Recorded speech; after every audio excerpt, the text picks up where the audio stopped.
Nesse vídeo aqui eu vou responder uma pergunta que tem muita gente fazendo agora. Tem muita gente com medo, com receio em relação ao mercado cripto, aquilo que aconteceu com a FTX, boatos de que pode acontecer o mesmo com a Binance. Então eu vou responder se nesse momento está muito arriscado investir através da Binance, se a Binance corre um risco sério de falir e tudo aquilo que está acontecendo no mercado. Vou trazer aqui o resumo do que a gente tem de informações a respeito disso e vou explicar como eu faço para me proteger e o que eu recomendo que você faça também. Bom, primeiramente em relação a BNB, que é um token da Binance, é uma das principais criptomoedas do mercado hoje, salvo engano é a quarta em valor de mercado, e muita gente ficou apavorada porque BNB caiu 5%, eu vi inclusive vídeos dizendo que, poxa, isso era um grande sinal de que a Binance estava mal, de que o mercado não estava confiando. Na verdade, quem está no mercado há um certo tempo, não precisa nem muito tempo assim, sabe que qualquer token é bastante volátil, né? Criptomoedas em geral são voláteis.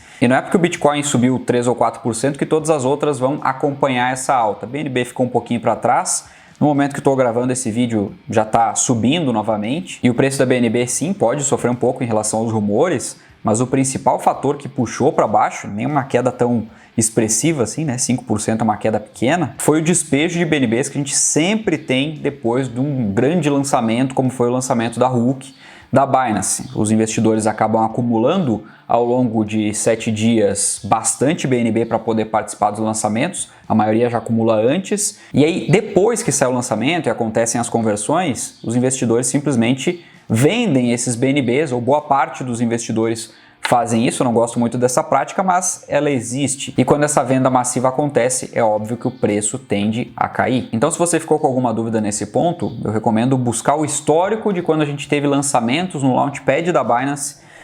O que aconteceu com o preço do BNB logo depois dos lançamentos? Aí você vai constatar exatamente isso que eu estou falando. É natural essa queda do BNB logo depois dos lançamentos. Bom, mas nós temos outro fato aqui. Foram mais de 6 bilhões de dólares sacados da Binance nas últimas 24, 36 horas. Isso é sim gerado por uma incerteza do mercado, que está vacinado já em relação ao que aconteceu com a FTX recentemente. A FTX de fato quebrou, porém ela começou a colapsar com bem menos de 6 bilhões de dólares. Na Binance não aconteceu absolutamente nada com essas retiradas, mostrando sim uma boa resiliência em relação a tudo isso, fora os testes que a própria Binance vem fazendo e expondo ao mercado, aqueles testes de liquidez, comprovação de reservas, etc. Um outro ponto é que a Binance já passou por diversos problemas ao longo do tempo, inclusive lá em 2019 ela foi hackeada, levaram uma boa quantia, e essa quantia foi coberta por um fundo da própria Binance, ou seja, uma atitude de uma empresa minimamente séria e que pensa a longo prazo, pensa em se manter nesse mercado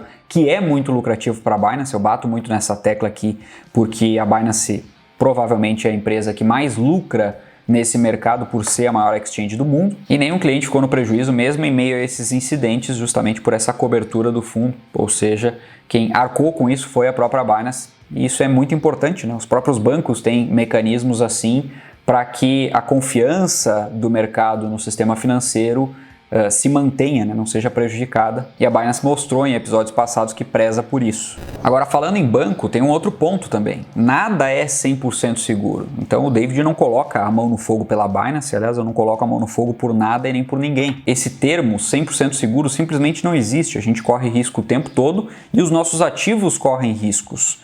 Não só as criptomoedas, o nosso dinheiro no banco, o banco pode quebrar, por exemplo, e o que a gente precisa fazer é se proteger da melhor maneira possível, né? Se resguardar de todos os perigos que nos rondam e diminuir muito esse risco. Tem como a gente fazer isso não só em relação aos bancos, aos investimentos, mas em relação aos criptoativos, principalmente, porque é o tema desse vídeo. E a melhor forma de você proteger suas criptomoedas é tendo a própria custódia delas, né? Quando você compra lá na exchange e deixa suas criptomoedas lá, não transfere nada para uma carteira para fazer a gestão própria, quem faz a gestão das suas criptomoedas é a corretora. Então você está delegando isso. A melhor maneira de você se proteger em relação a isso, inclusive o próprio CZ da Binance fala sobre isso, é você transferindo as suas criptomoedas para uma carteira, fazendo você mesmo a gestão.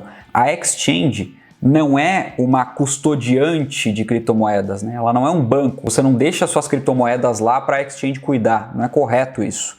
A exchange, como o próprio nome já diz, é só o lugar onde você troca, faz compras e vendas. Depois da compra feita, depois da venda feita, você retira o seu dinheiro ou as suas criptomoedas de lá e deixa só aquilo que você pretende negociar ou aquilo que você está somando lá para fazer alguma compra, por exemplo. Então, respondendo a tudo isso, mesmo acreditando que a possibilidade de uma falência da Binance, por exemplo, é pequena, a melhor alternativa é sim mandar as suas criptomoedas para uma carteira física. Isso não é de hoje, não é porque a gente está em bear market, não é porque outras empresas quebraram recentemente, sempre foi assim. E em relação a isso, o pessoal pergunta muito também quais são as melhores alternativas de carteiras, né? Muita gente sabe que tem que mandar para uma carteira, mas acaba se perdendo, né? Não sabendo exatamente como comprar, qual comprar e como se proteger de verdade, porque tem sim golpes no mercado, inclusive carteiras físicas que chegam violadas, que não são seguras. Então o que eu recomendo fazer sempre é comprar direto da fonte. Eu vou deixar aqui na descrição do vídeo um link seguro para você comprar lá direto da fonte